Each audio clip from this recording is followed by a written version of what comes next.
Hari ini kita akan meneruskan bagaimana Tuhan memakai dua orang yang kontras dan berbeda di dalam sebuah peperangan rohani. Di dalam sebuah peperangan melepaskan bangsa Israel dari penindasan penjajah.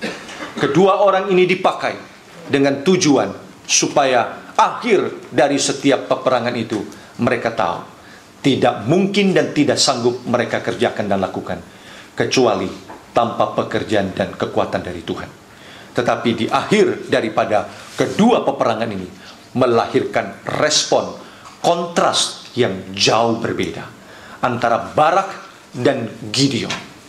Barak di akhirnya menyatakan hormat pujian dan menyatakan doksologi kemuliaan dalam satu pasal bersama dengan Deborah memuji Tuhan. Tetapi Gideon di akhir daripada hidupnya diceritakan sebelum dia mati, rakyat itu akhirnya hidup di dalam makin hari mereka meninggalkan Tuhan. Sebab kemuliaan itu direbut oleh Gideon. Ini dua kontras yang akan kita sama-sama lihat. Mari kita buka Hakim-Hakim pasalnya yang ke-6 ayat 11 sampai dengan ayat 15. Lalu kita baca ayat 24. Kemudian datanglah malaikat Tuhan dan duduk di bawah pohon terbanting di Ofra, kepunyaan Yoas, orang Adiser itu, seorang Gideon, sedang Gideon anaknya mengirik gandum dalam tempat pemerasan anggur agar tersembunyi bagi orang Midian. Nah, ketemu Hakim-Hakim pasal 6. Hakim-Hakim pasal 6 ayat 11. Ayat 12. Malaikat Tuhan menampakkan diri kepadanya dan berfirman kepadanya demikian, Tuhan menyertai engkau, ya pahlawan gagah perkasa. Jawab Gideon kepadanya, Tuanku, jika Tuhan menyertai kami, mengapakah semuanya ini menimpa kami? Di manakah segala perbuatan-perbuatannya yang ajaib yang diceritakan oleh nenek moyang kami kepada kami?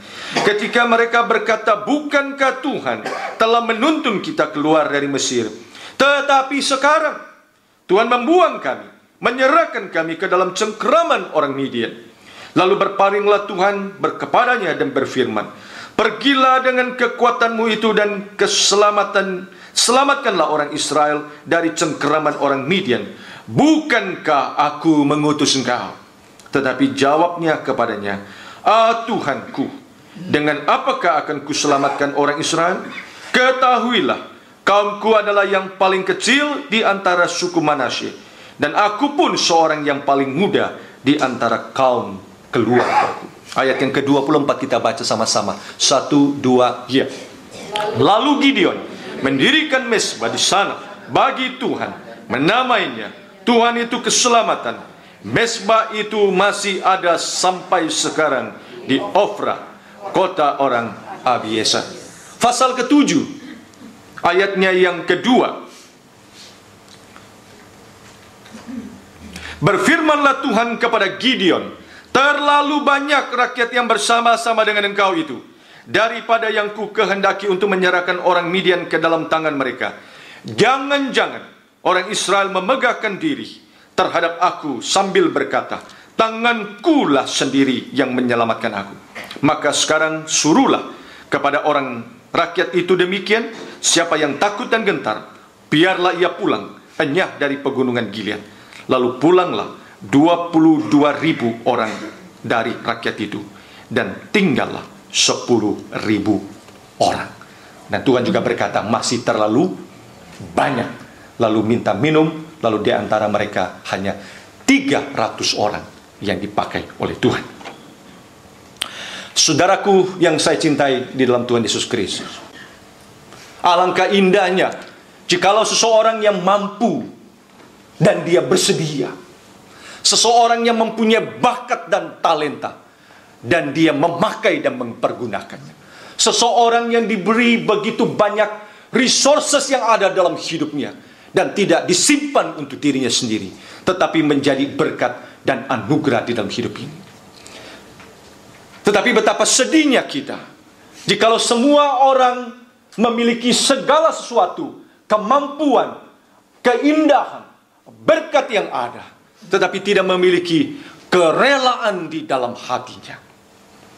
Barak memiliki pengalaman hidup seperti itu.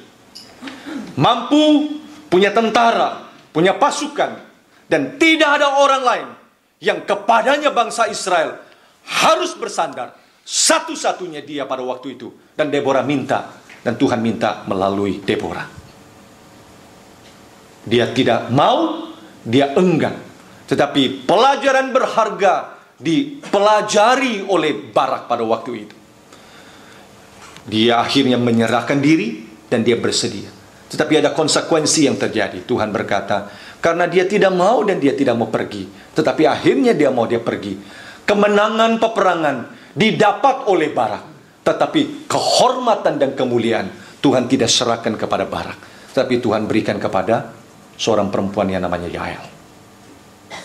Saudara sekalian, di situ Tuhan ingin mengajarkan kepada kita, Dia memiliki hak dan kekuatan dan kuasa memberikan kepada kita. Tapi Dia juga meminta setiap orang itu memiliki kesediaan hati. Tapi juga Tuhan memiliki hak dan kuasa bagaimana Dia menghargai, menghormati seseorang. Kemuliaan itu tidak diberi kepada orang yang lain. Nah, saudara sekalian, tetapi walaupun kemuliaan itu cerita turun-temurun, seorang perempuan bernama Yael membunuh seorang raja. Saudara sekalian, walaupun Barak yang pergi peperangan, tapi tidak menjadikan Barak menjadi kecewa. Dan di pasal kelima Hakim-Hakim kita menemukan bersama dengan Deborah, mereka memuji, memuliakan Tuhan dan glorify Tuhan dalam hidupnya. Karena apa yang dia punya, apa yang dia miliki, semata-mata adalah pemberian dan anugerah Tuhan.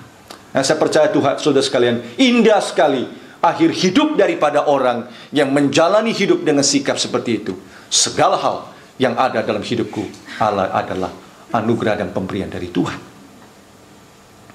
Saudara sekalian, tetapi indah juga bukan kalau kita boleh menyaksikan hidup orang dan mata kita boleh melihat bukan saja di dalam hidup kita sehari-hari, orang yang miskin, yang tidak memiliki kekuatan dan kemampuan di dalam segala keterbatasan, tetapi amazingly saudara dan saya bisa lihat ketika Tuhan menyertai dan memelihara orang itu, yang tadinya kita pikir tidak mampu, yang tadinya kita katakan tidak memiliki kekuatan, tetapi justru di akhir hidupnya kita bisa melihat keindahan anugerah Tuhan menyertai orang seperti itu, bukan? Anak-anak sekolah minggu mempelajari beberapa tokoh-tokoh misionari. Nah, salah satunya adalah tokoh David Livingstone yang dibahas oleh anak-anak sekolah minggu. Ibu Kesia baru saja membaca dan menceritakan kembali. Ya. Siapa sangka sekalian, anak muda yang lewat di Westminster Abbey punya lawn gereja yang agung, mereka kagum dengan gereja ini, lalu setiap kali jalan di perkuburan Westminster Abbey, karena itu tempat pekuburan hanya untuk orang-orang yang dianggap berjasa bagi Tuhan, bagi gerejanya, dan juga termasuk bagi mungkin bangsa dan negara Inggris.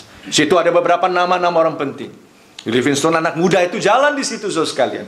Dan setiap kali sampai ke nisan, mengagumi orang ini, mengagumi karya orang ini. Dan saudara sekalian, tidak ada di dalam pikiran daripada anak muda yang namanya David Livingstone, yaitu someday dia mati, kuburannya juga di situ. Tetapi rakyat Afrika terlalu sayang kepada misionari ini sehingga minta jantung daripada David Livingstone dikubur di Afrika, dan tubuhnya dikubur di Inggris. Anak orang miskin sehingga keluarganya tidak sanggup menyekolahkan David Livingstone.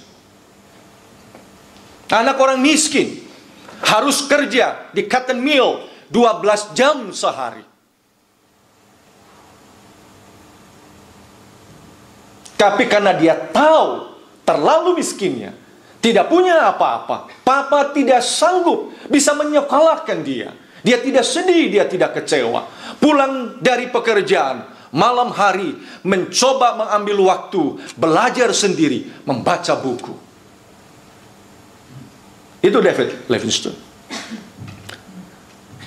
Saudara sekalian, siapa Gideon? Alkitab catat dan dia sendiri mengatakan, who am I? Saya orang yang dari suku yang paling miskin. Tidak ada kemungkinan Dan saya juga adalah anak yang paling muda dari antara keluargaku. Saudara sekalian, tapi kita bersyukur pengalaman hidup daripada kitab Hakim-Hakim menceritakan kepada kita ketika Tuhan berkata, aku memanggil, aku menyertai, aku mengutus hidupmu. Tidak ada orang Kristen yang boleh mengatakan dia tidak punya apa-apa yang tidak diberikan oleh Tuhan dalam hidup ini. Amin. Adalah sesuatu hal yang indah jikalau kita memulai hidup kita dengan starting humble beginning. Dan puji Tuhan, kita juga finish hidup kita juga tetap dengan humble state. Alangkah indahnya saudara sekalian, pada waktu kita mengawali segala sesuatu dan kita tahu Tuhan kita tidak punya apa-apa, dan dengan rendah hati kita menjalaninya, dan sampai pada akhir hidupnya kita juga berkata, all things come to me. Semua hal yang ada, kemuliaan itu hanya boleh diberikan dan diserahkan kepada Tuhan. Saudara sekalian, kalau kita mempunyai prinsip itu dan kita tetap pegang prinsip itu, dan kita akan lihat terus, tidak pernah Tuhan merubah prinsip ini. Tuhan senantiasa menggunakan prinsip ini, sehingga Yesus sendiri pun berkata, barang siapa yang ingin menjadi terbesar di antaramu, haruslah menjadi yang terkecil, yang menjadi budak, yang melayani yang lain. Itu adalah prinsip kerajaan Allah. Dunia ini berperang, dunia ini melakukan sesuatu dengan prinsip yang dipakai oleh dunia. Siapa yang hebat, siapa yang besar, mereka miliki semua dengan tangan besi. Tetapi tidaklah demikian dengan kerajaan Allah. Demikian kata Tuhan Yesus. Nah, kadang-kadang kita bingung saudara sekalian, mungkinkah nelayan itu dipakai oleh dia? Mungkinkah anak dari orang miskin dipakai oleh dia? Mungkinkah gereja yang kecil dipakai oleh dia? Dan mungkinkah saudara sekalian, kekristenan terus berjalan sampai 10.000 tahun lagi dari sekarang? Jikalau kita boleh melihat serangan dan tantangan yang dilakukan oleh dunia ini kepada kita. Kemarin di Inggris, satu orang pendeta jalanan berkhotbah, dan di dalam kalimatnya dia mengeluarkan sesuatu mengenai ini dosa, ini dosa, ini dosa. Dan pada waktu dia mengatakan, orang yang melakukan homosexual acts, it is a sin. Dan dia ditangkap, saudara sekalian. Sebagai salah satu contoh daripada serangan yang dialami oleh orang Kristen. Dan pada waktu seperti itu terjadi, kita mungkin ciut dan takut, mengecewa. Open Doors mengatakan kira-kira 1.500 orang Kristen, tapi data itu mungkin sangat minimal sekali. Tapi diperkirakan di dalam peperangan di Syria yang ada belakangan ini, saudara sekalian, 60.000 orang Kristen meninggal. Konflik antara orang Islam Syiah dan Sunni jelas mendatangkan kehancuran bagi kelompok-kelompok minoritas, dan diantaranya adalah orang-orang Kristen. Syria menjadi negara kedua di dalam daftar Open Doors sebagai negara yang paling berbahaya karena orang Kristen. Yang pertama adalah Korea Utara. Puji Tuhan, saudara sekalian, di bawah tanah gereja-gereja terus berjalan, bekerja dengan diam-diam mengerjakan pekerjaan Tuhan dengan resiko yang besar. Tapi saudara tahu bukan, ada berita yang lalu seorang punya Alkitab saja, lalu dia ditembak di depan publik. Saudara, tetapi sejarah gereja dan sejarah Alkitab memberitahukan kepada kita, semua yang dipakai oleh Tuhan, dan Tuhan mengerjakan pekerjaan pelayanannya dengan humble beginning, dengan cara seperti itu, tidak akan pernah bisa dikalahkan dan dihancurkan. Maka Yesus mengingatkan kepada kita, saudara sekalian, bagaimana kita belajar satu perjuangan dan peperangan yang ada. Barak mendidik, melatih kita, punya kesiapan hati, willingness, apapun yang kita miliki, kita tahu tidak kuat dan tidak sanggup. Tetapi yang paling penting adalah apakah kita memiliki kerelaan hati. Kerelaan hati disertai dengan kerendahan hati. Itu yang dikatakan di dalam cerita daripada Barak dan Gideon ini. Senantiasa menyadari posisi yang terendah itu bukanlah posisi yang terendah di hadapan Allah.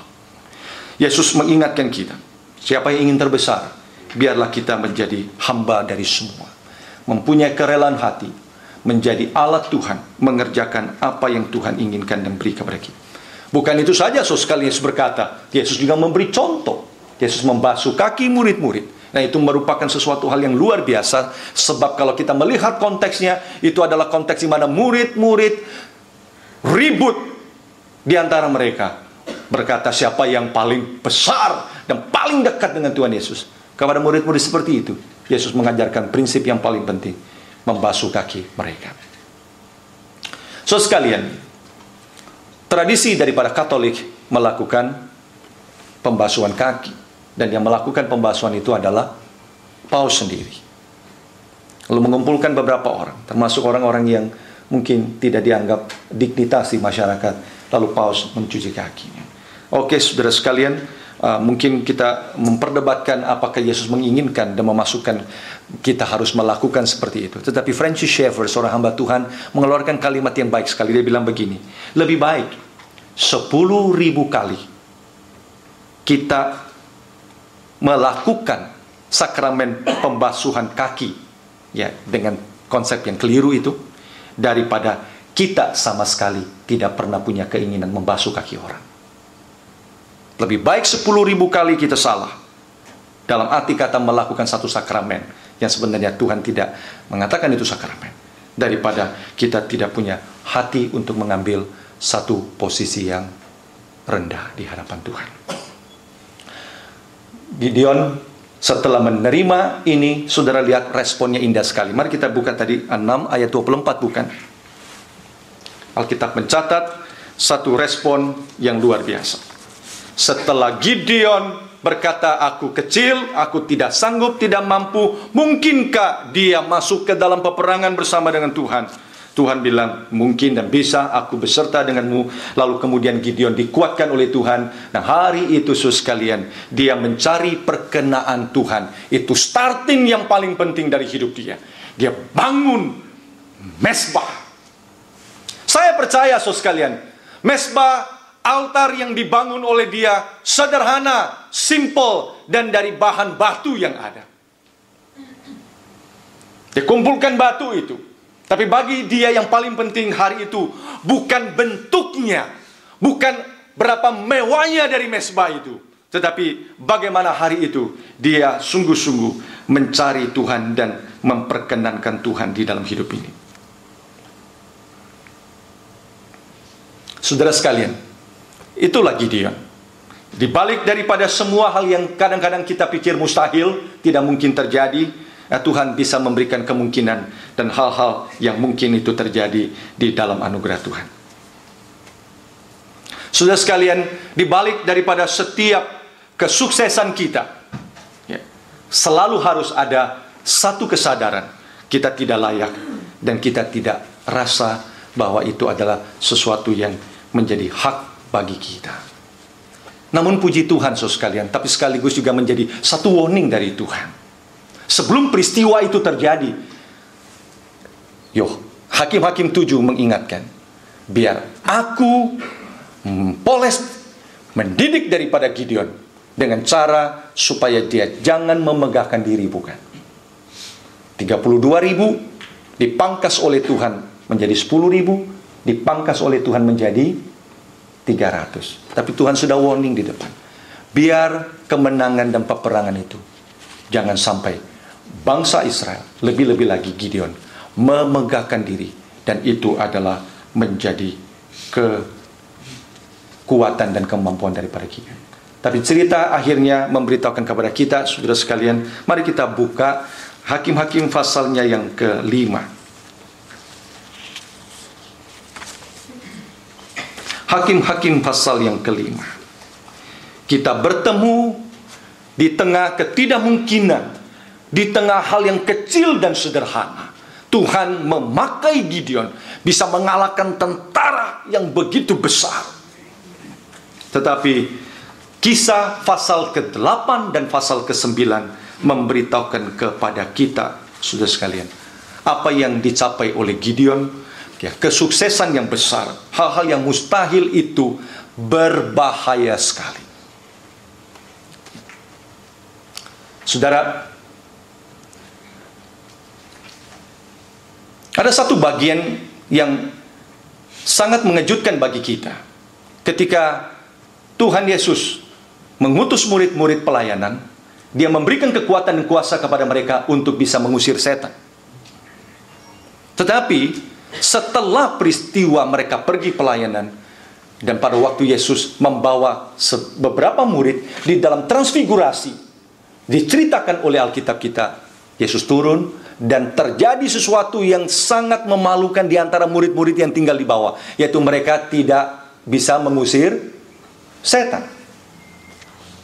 Lalu Yesus mengeluarkan kalimat ini.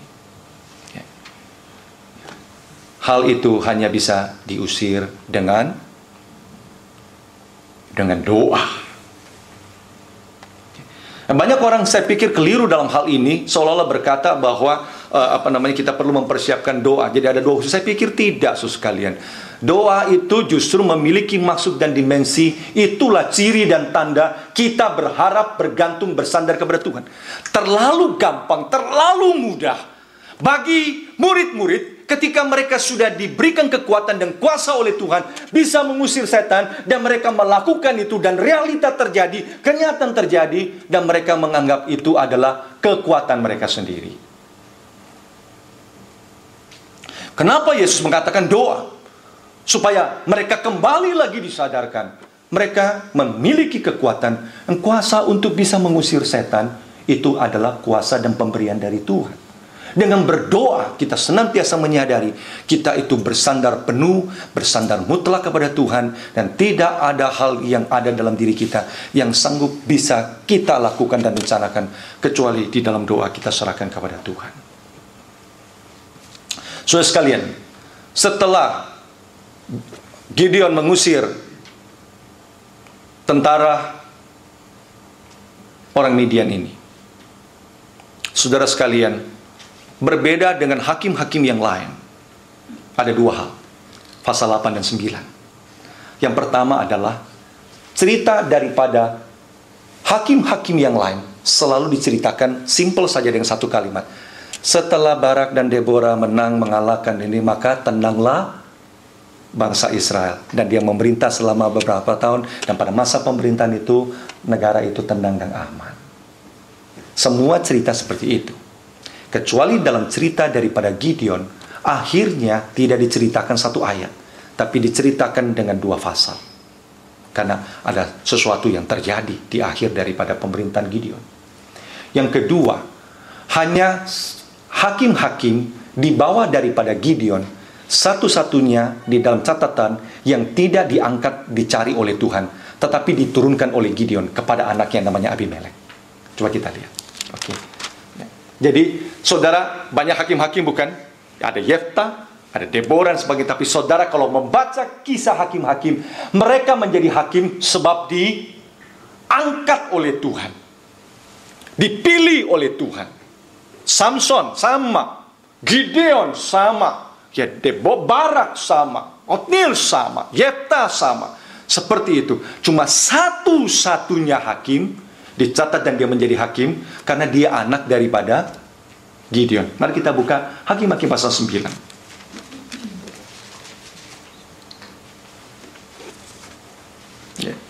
Abimelek. Gideon punya anak 70, saudara sekalian. Ya.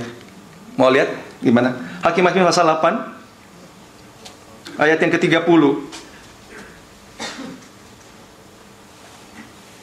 Ya, Hakim-Hakim pasal 8 ayat 30. Gideon mempunyai berapa? 70 anak laki-laki, belum lagi anak perempuannya. Semuanya anak kandungnya, sebab ia beristri banyak.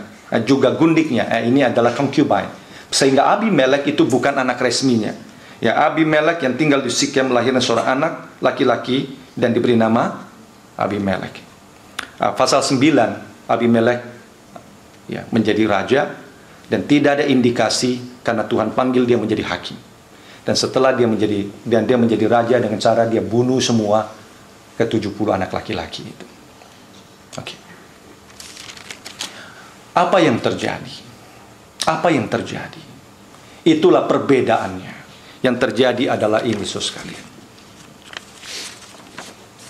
Sanggupkah kita berperang melawan kesuksesan kita dan tetap kita sukses mengalahkan kesuksesan di dalam kerendahan hati dan menyadari semua yang kita dapat itu adalah anugerah dan pemberian Tuhan. Amin.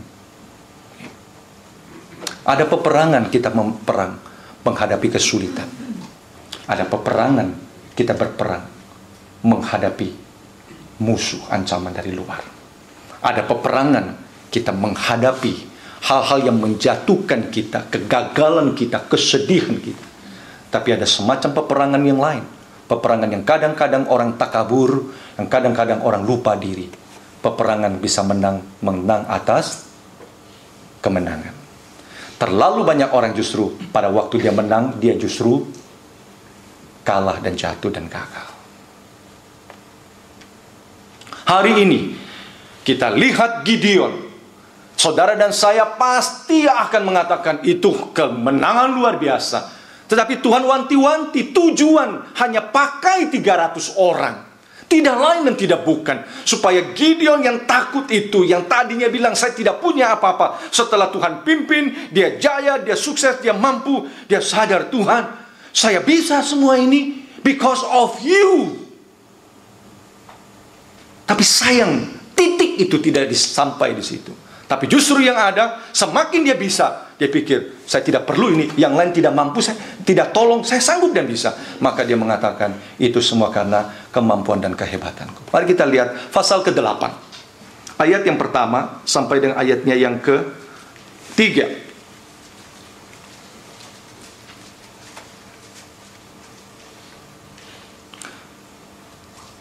Lalu berkatalah orang-orang Efraim kepada Gideon, apa macam perbuatanmu terhadap kami? Mengapa engkau tidak memanggil kami ketika engkau pergi berperang melawan orang Midian? Lalu mereka menyesali dia dengan sangat, ya, angry, marah, ya, mereka kesal hati. Oke. Jawabnya kepada mereka, apa perbuatanku dalam hal ini jika dibanding dengan kamu?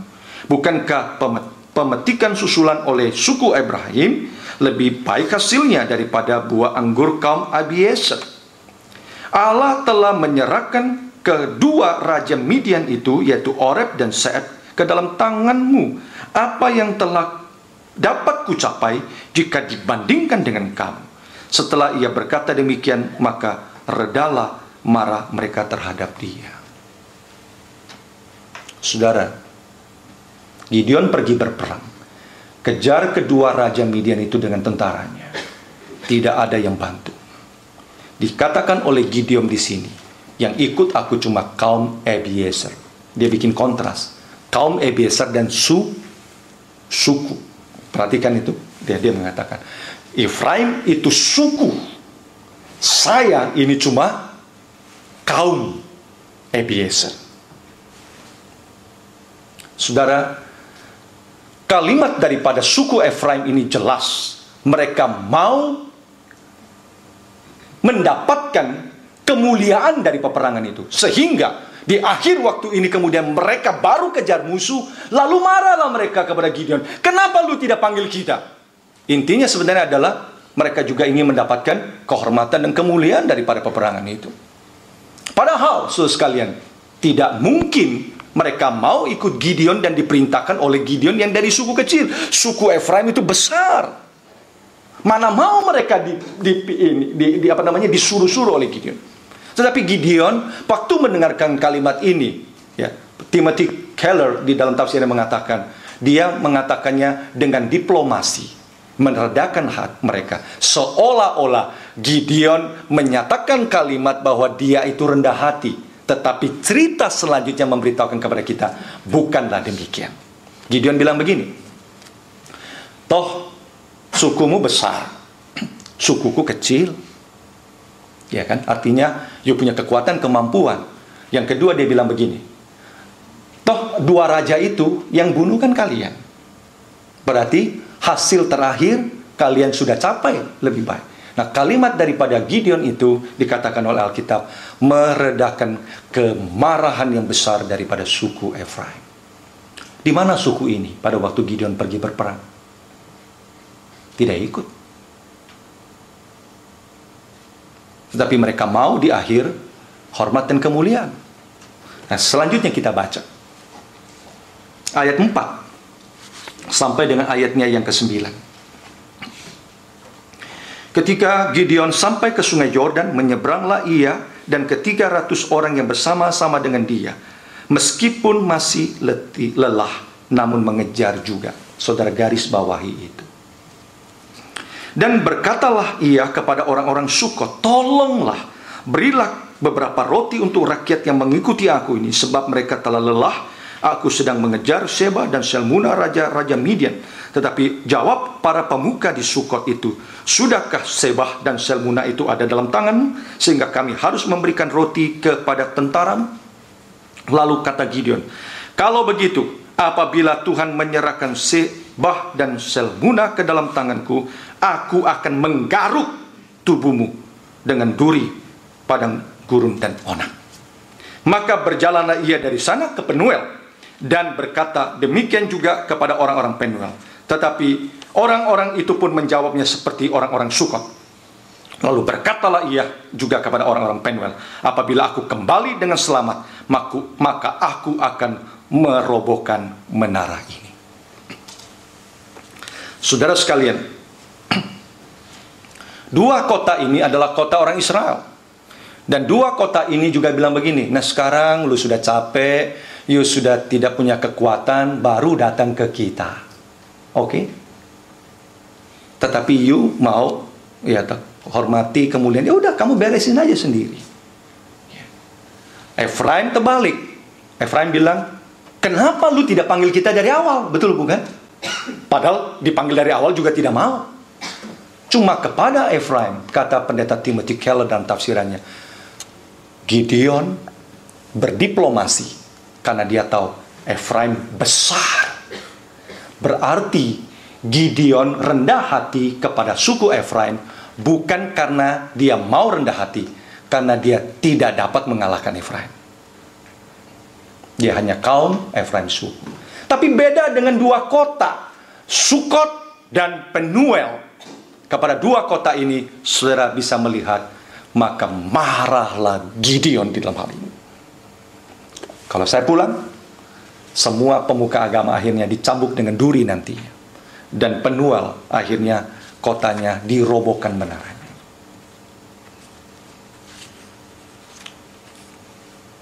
Namun saudara sekalian, saudara perhatikan, dari situ kita bisa menemukan pada waktu sukses daripada Gideon terjadi, di dalam peperangan itu Gideon tidak sanggup bisa mengatasi kecongkakan, kehormatan, respek yang seharusnya diberi kepada dia.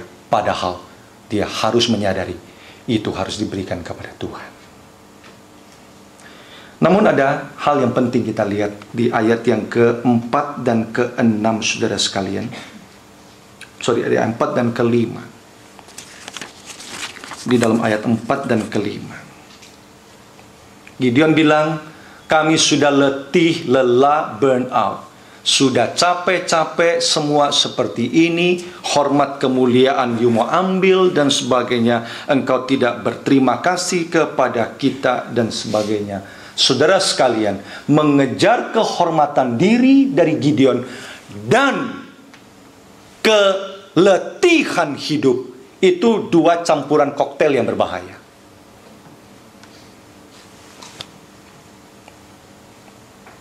Kita bukan Superman, saudara sekalian. Pada waktu kita berjuang hidup menjadi anak Tuhan, makin lama kita bekerja, kita cinta Tuhan dan sebagainya, akhirnya yang terjadi kita tidak mendapatkan hal yang baik, kita mungkin lebih susah hidup jadi orang Kristen, kita mungkin kehilangan fokus dan sebagainya. Itulah sebabnya Paulus juga senantiasa ingatkan kepada Galatia juga bilang demikian, berbuat baiklah dan terus menerus berbuat baik, jangan sampai engkau letih dan Ya, burn out di dalam berbuat baik. Saudara sekalian, letih, burnout itu berarti seseorang yang sudah berjuang, berpikir bahwa ini hal yang baik yang saya perjuangkan, tetapi result dan hasil yang didapat mungkin tidak sebanding dengan yang ada, sehingga dia menjadi burnout. Kita manusia yang kita akui gampang dan bisa terjadi seperti itu. Dalam hidup kekristenan kita juga seperti itu, ikut Tuhan. Dan dalam pelayanan hamba-hamba Tuhan, kita juga bisa menyaksikan burnout itu bisa terjadi. Burnout itu akan menghasilkan rasa kita itu apati, ya, nggak mau mengerjakan apa-apa, bikin kita confused dan bingung. Kenapa begini? Saya sudah berjuang untuk orang Israel, tapi mereka kok tidak menyatakan dukungan dan simpati. Ya. Patah semangat terjadi sebab mereka tidak mau keluar ikut mendukung dia. Ya, motivasi mungkin menjadi kurang. Dan yang paling berbahaya adalah fokusnya tadinya di dalam peperangan itu mulai melenceng arahnya. Kita lihat burnout terjadi dan kaitannya dengan kemuliaan Tuhan ingin direbut di dalam hidup daripada Elia, bukan? Elia juga mengeluarkan kalimat yang sama. Aku sudah bergiat-giatnya bagi Tuhan, tetapi hanya aku seorang diri yang hidup dan mereka mau bunuh aku. Kita juga bisa lihat itu dalam hidup daripada Nabi Musa. Akhirnya Musa mengatakan, Mazmur kemudian mengatakan, mereka memahitkan hati Musa. Akhirnya Musa bersalah dengan memukul batu itu 2 kali. Saudara sekalian, kita juga bisa lihat dalam hidup banyak orang Kristen. Saya percaya saudara sekalian, kita perlu berhati-hati dalam hal ini. Mungkin ada orang Kristen berusaha keras di dalam bekerja, lalu kita capek, kita kehilangan tujuan di dalam pekerjaan, lalu kita mungkin iri, lalu kita lihat kenapa hidup kita hanya begini saja dan sebagainya. Lalu kita bisa tergoda melihat orang lain kok berhasil dengan jalan dan cara yang pintas. Nah, saya percaya bagian ini penting kita lihat baik-baik. Selain marah, jengkel, karena tidak ada kehormatan kemuliaan diberikan kepada Gideon, poin yang paling penting kita lihat, mereka juga sedang dalam keadaan letih dan burnout. Mari kita buka 2 Korintus pasal 4 ayat 1 dan 2. 2 Korintus pasal 4.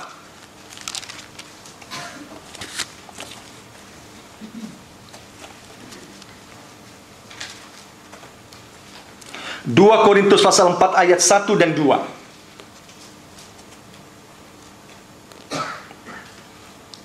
2 Korintus pasal 4 ayat 1 dan 2. Kita baca sama-sama. 1, 2, ya.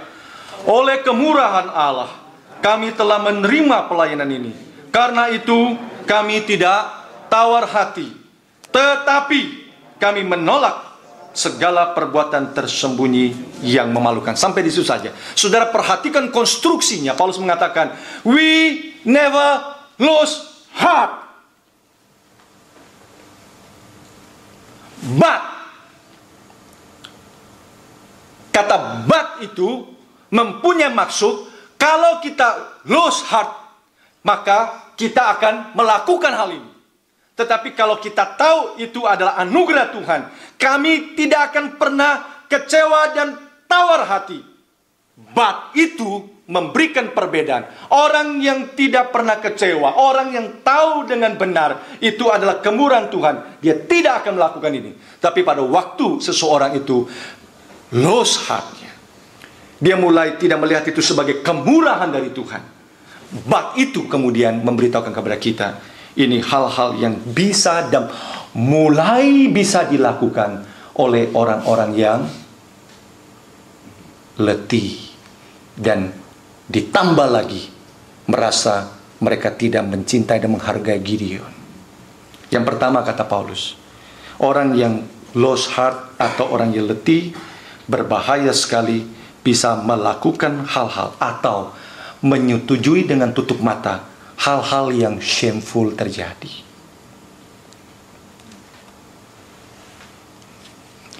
Cerita itu selanjutnya memberitahukan kepada kita, fokus daripada Gideon seharusnya menyelamatkan bangsa Israel, menolong bangsa Israel, atau merugikan bangsa Israel.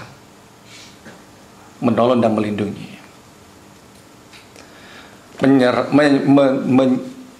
Pergi berperang dengan Midian, terus mengejar itu, fokus itu tidak boleh lepas.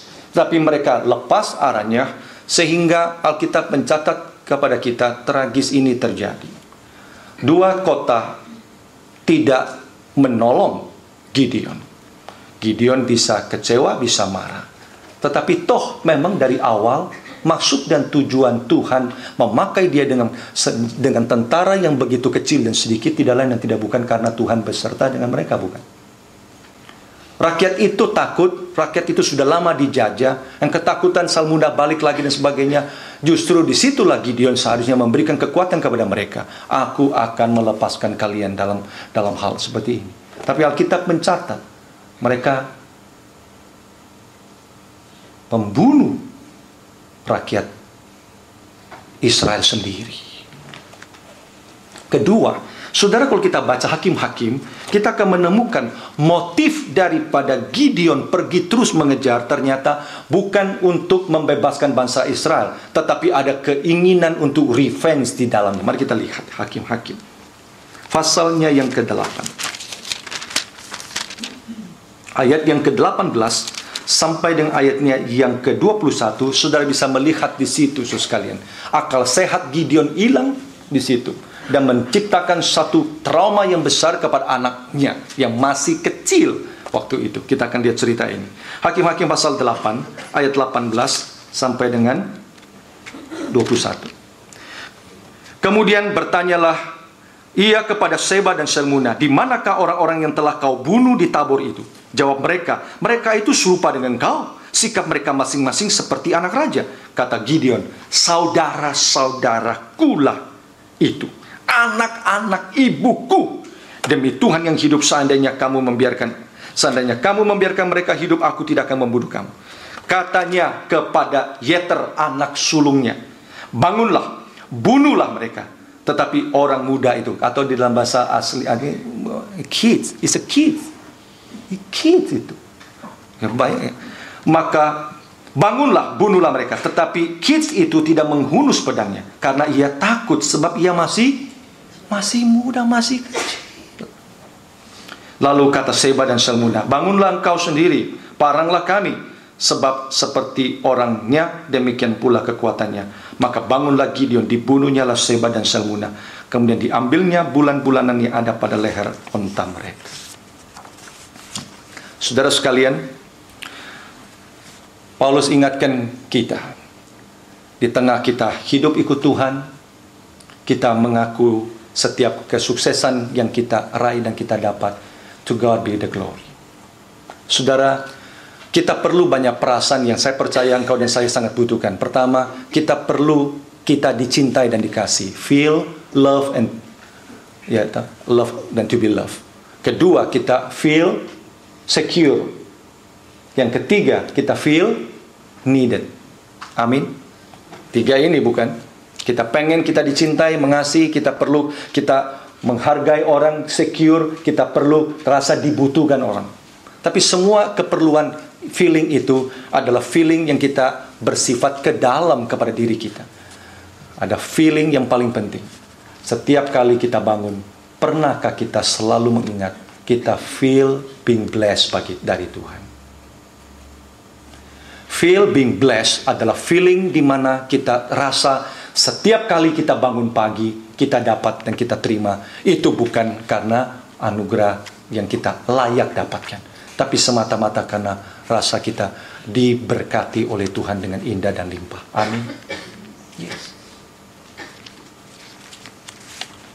Tapi pada waktu kita hidup cinta Tuhan dan terus berjalan di situ, dan kita sudah bekerja besar keras baginya cinta Dia, dan mungkin kita begini saja dan tidak mendapatkan apa yang kita rasa mau, jangan kita kecewa dan lose heart.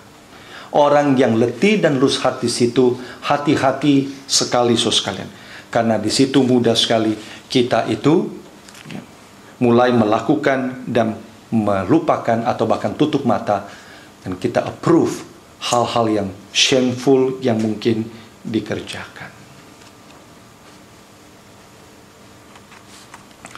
Kita berpindah dari fakta kepada gosip.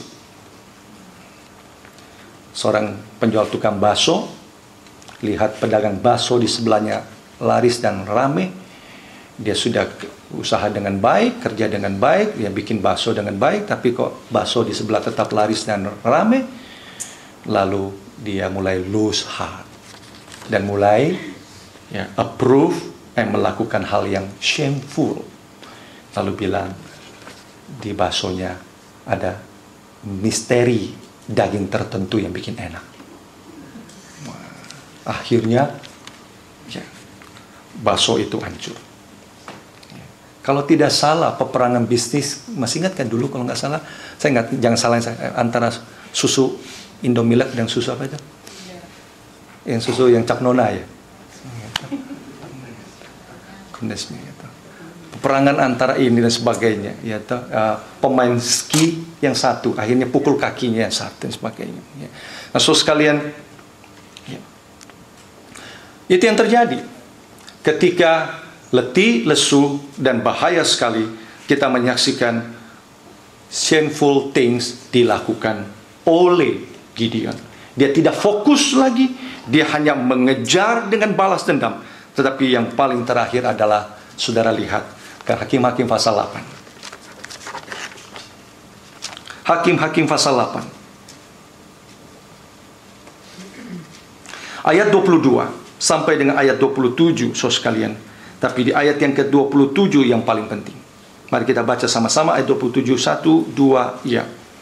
Kemudian Gideon membuat efod dari semuanya itu dan menempatkannya di kotanya di Ofra. Di sanalah orang Israel melakukan serong dengan menyembah efod itu. Inilah yang menjadi jerat bagi Gideon dan seisi rumahnya. Gideon diminta jadi raja. Dia bilang, tidak, yang berhak jadi rajamu itu adalah Tuhan. Pengakuannya tidak mau jadi raja. Kelakuannya dia mau dijadikan raja. Itulah sebabnya Charles Spurgeon ingatkan itu. Ada gap yang kadang-kadang antara kita paham, kita tahu siapa Tuhan, tapi kelakuannya tidak. Dan itu menjadi cerah. Awal hidupnya sederhana dan simple. Dia cinta Tuhan, dia dipakai oleh Tuhan. Bagaimana dia dedikasi menyembah Tuhan? Dia bangun sebuah mesbah. Saya percaya mesbahnya sederhana. Tapi Alkitab juga catat indah sekali. Mesbah itu masih ada sampai sekarang di Ofra. Tetapi mesbah itu menjadi memori. Sebab kalah megah, kalah indahnya dengan sebuah mesbah yang baru dibuat oleh dia. Yaitu sebuah efod namanya. Mesbah itu dibuat dari emas. Besar, megah dan mewah di kota yang sama. Di awal dia bikin mesbah menghormati Tuhan. Di akhir dia juga bikin mesbah menghormati diri sendiri. Menjadi raja, dan di tengah peperangan kesuksesannya kita bertemu saudara sekalian, Gideon di akhir hidupnya tidak melihat kemuliaan Tuhan. Saudara-saudara sekalian, biar firman Tuhan hari ini juga boleh menjadi firman yang menuntun hidup engkau dan saya. Anak-anak muda yang hadir pada hari ini, di tengah perjuangan iman ikut Tuhan, kita jangan lose heart. Kalau di dalam perjuangan kita, justru kita tidak melihat keindahan kita ikut Tuhan dibayar dengan kemuliaan yang ada dalam dunia ini. Karena kita percaya someday Tuhan kasih kita jauh lebih indah, jauh lebih agung, lebih mulia. Tetap stay dengan fokus, do the right things dalam hidup kita. Kita tidak pernah digoda untuk melakukan hal-hal yang shameful dan memalukan. Kita tidak cari jalan pintas untuk melakukan sesuatu yang tidak berkenan kepada Tuhan. Nah, kalau Tuhan memberikan kemampuan, kekuatan kepada kita, mari kita dengan setia, dengan rela, dan selalu ingat apa yang ada, apa yang Tuhan kasih, senantiasa itu adalah anugerah dari Tuhan. Dan pada waktu kita mampu dan kita bisa, kita selalu bilang, karena itu dari Tuhan. Disitulah saudara sekalian, kita selalu senantiasa dijaga oleh Tuhan. Menang terhadap kesulitan di dalam peperangan hidup kita, walaupun susah dan berat, gampang, sebab kita bisa melewati dan mengalahkannya. Menang terhadap setiap kekayaan, kemegahan, kesuksesan tidak gampang dan tidak mudah. Sebab di balik daripada kemegahan, kesuksesan, kita pengen kita dihormati dan dihargai. Tapi hari ini saudara sekalian, biar firman Tuhan memberikan kita kekuatan sekali lagi. Tahun ini kita jalani di dalam anugerah Tuhan. Mari kita berdoa.